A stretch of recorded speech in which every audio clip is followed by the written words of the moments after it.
Hey, apa kabar semuanya? Semoga selalu dalam keadaan baik ya. Di video ini, kita akan membahas soal ujian sekolah kelas 12 SMA, mata pelajaran biologi, bareng Kak Arta. Tapi sebelumnya, dukung channel Artali Biology dengan cara like and subscribe supaya kalian mendapat pemahaman lebih banyak seputar biologi.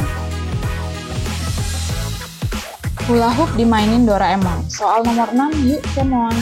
Pernyataan berikut ini adalah benar berkaitan dengan gambar di atas, kecuali gambar ini sendiri adalah tahapan pembelahan profase, tahap awal, di mana benang spindle itu baru terbentuk. Kemudian membran intinya baru mulai pecah-pecah. Jadi yang opsi A ini tahap profase karena telah terbentuk kromosom dengan 2 kromatid itu benar. Karena kita lihat kromosom di sini itu bentuknya 2 kromatid ya. Jadi ini kromatid 1 ya. Yang satunya lagi ini. Nah, inilah kromosom dengan 2 kromatid. Kalau kita lihat kromosom di dalam nukleus itu, dia ada 4 ya. Ini yang pertama, ini yang kedua, ini yang ketiga, dan yang keempat. Jadi kromosom dengan 2 kromatid di situ ada 4. Berarti totalnya nanti ada 8 buah kromatid. Maka yang B benar ya, sel mempunyai 4 kromosom dengan 8 buah kromatid. Lalu sentromer telah membelah untuk mengatur gerak kromosom. Sentromer ini bagian tengah dari kromosom. Itu tahapan anafase kalau sentromernya membelah. Seperti ini nih, bagian tengah kromosom itu ditarik oleh benang spindle ke kutub yang berlawanan. Ya, jadi bukan tahapan profase melainkan anafase. Maka itulah jawabannya, karena yang diminta soal itu adalah yang kecuali. Yang C ya. Kalau yang D benar ya, terbentuk benang spindle itu di profase ada ya. Sentrosom telah terbelah menjadi 2 buah sentrol juga ada di sini. Oke, jadi sekali lagi nomor 6 jawabannya C. Kita lanjut ke nomor 7, teknik perbanyakan tumbuhan secara vegetatif buatan dengan menghasilkan individu yang seragam dalam jumlah besar, waktu yang singkat, dan dapat juga sebagai upaya pelestarian plasma nutfah. Hal demikian dapat dilakukan dengan cara. Nah, itu namanya teknik kultur jaringan ya, teman-teman.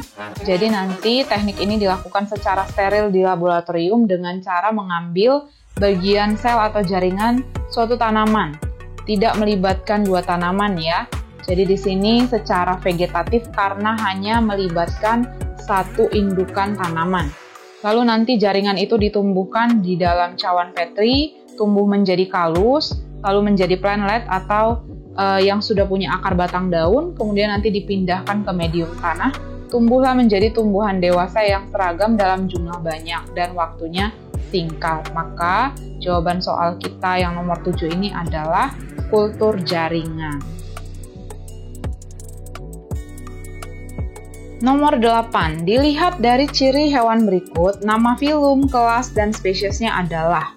Jadi, spesies ini kita tahu di Indonesia namanya adalah cumi-cumi ya. Cumi-cumi itu dalam bahasa Latinnya adalah loligo.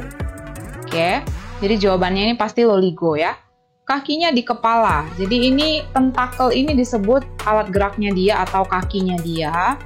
Dia langsung melekat di kepala, teman-teman. Maka itu disebut kakinya di kepala, gitu ya.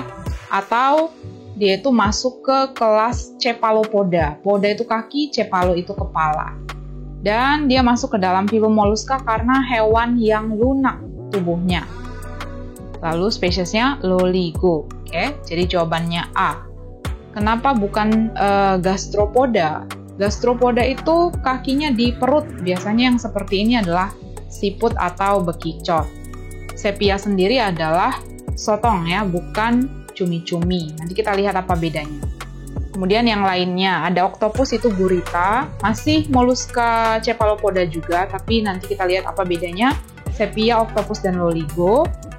Kalau yang echinodermata di sini pasti salah, karena ini adalah hewan berkulit duri ya. Contohnya bintang laut ya, si Patrick. Bivalvia ini sendiri adalah moluska bercangkang 2 katup ya, itu contohnya kerang. Jadi salah ya. Di sini salah di oktopus, sepia, gastropoda, bivalvia. Oke, kita lihat ya apa bedanya cumi-cumi atau dalam bahasa Inggrisnya squid, dalam bahasa Latinnya loligo dengan sotong, cuttlefish atau sepia. Di sini dan oktopus ya. Tubuh cumi lebih ramping dibandingkan dengan sotong ya. Kita lihat sotong di sini lebih tebal dan siripnya sotong itu di sepanjang sisi tubuhnya. Sementara siripnya cumi itu di bagian bawah tubuhnya saja ya, setengah tubuhnya saja. Oktopus sendiri atau gurita tidak memiliki sirip. Itu dia bedanya. Oke. Kita ke nomor 9. Di bawah ini gambar arah perambatan rangsangan dalam terjadinya gerak refleks. Yang ditunjukkan nomor 2, 5, dan 4 pada gambar tersebut adalah.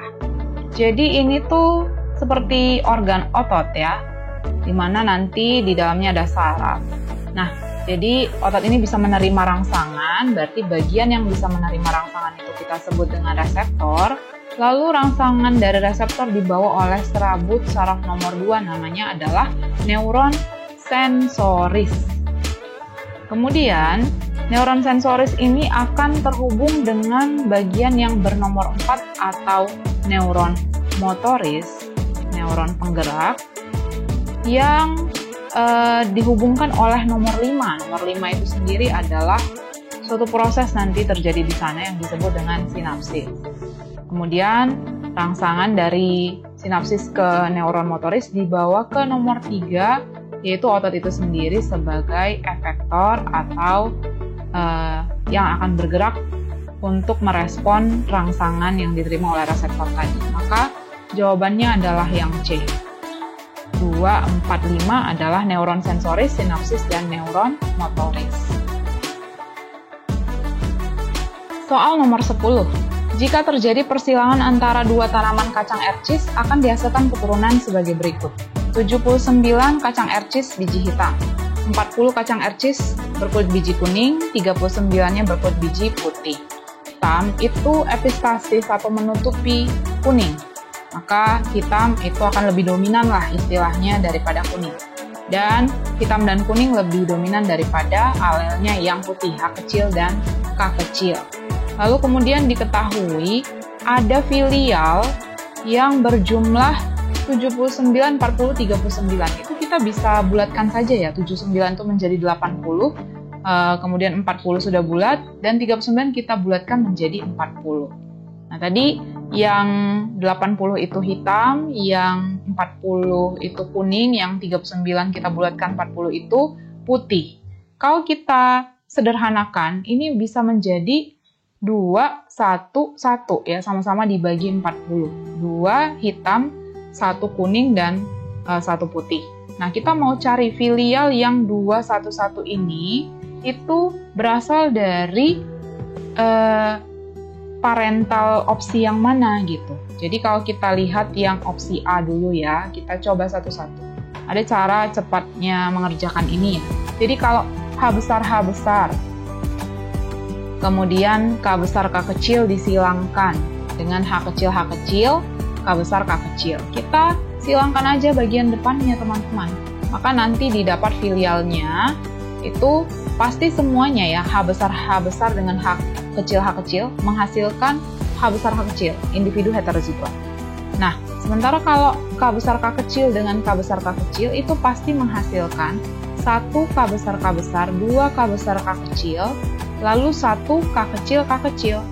Nah, dari sini kita bisa mendapatkan individu itu satunya H besar H kecil, K besar, HIKK ya, itu hitam. Kemudian H besar H kecil, K besar K kecil itu juga hitam. Lalu H besar H kecil, K kecil itu juga hitam. Ya, yang B itu HI Kiki dengan hihi kaki. Jadi kalau hahi dengan hihi juga nanti filialnya itu adalah 1 hahi, 1 hihi. Kemudian kiki dengan kaki, filialnya itu kaki 1, kiki 1. Begitu juga untuk yang hihi ya, disandingkan, kemudian disilangkan, dapatlah nanti 1, ini pasti hitam ya, karena di sini kan sudah H besar, ini juga hitam. Kemudian yang ini tuh kuning. Nah, ini 1 kuning, karena dia K besar, sementara ini hihi itu putih ya. Lalu hihi kiki, jelas itu adalah putih. Maka di sini kita dapatkan 2 hitam, kemudian 1 kuning, dan 1 putih. Maka itulah jawabannya. Ya, jawabannya adalah yang B. Nah, teman-teman, mudah bukan? Jika video ini membantu kalian, like and share ke teman kalian ya, serta dukung channel ini dengan subscribe agar channel ini dapat mengedukasi lebih jauh lagi. Jika ada topik yang kalian ingin kakak bahas, kalian bisa tulis di kolom komentar untuk kakak lihat. Terima kasih dan sampai ketemu di video berikutnya.